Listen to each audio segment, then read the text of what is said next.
Rồi tên là nguyên linh hi, có tên tôi khá sắc khi, tôi sẽ xin na ô an nhớ hi. Na na nang solo hi, xin na nang solo hi, we be the one that does solo.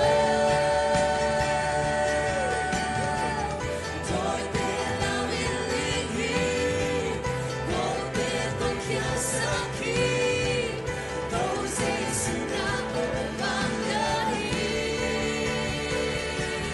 Na ô sa ô tê, ca lu bu tu tê, no ô cu mi, ca lu sin tam sắc bê.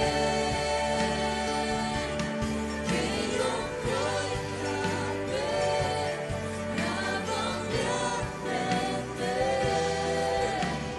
một tiếng lạc ba rơ cùng bê.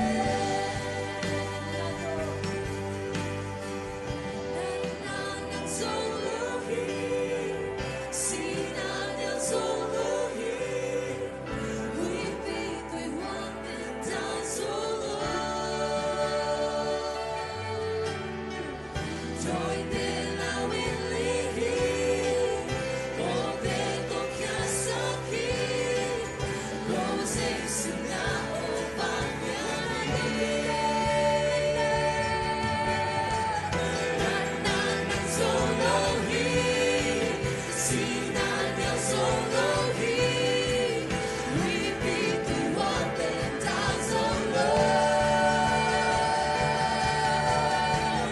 Rồi tên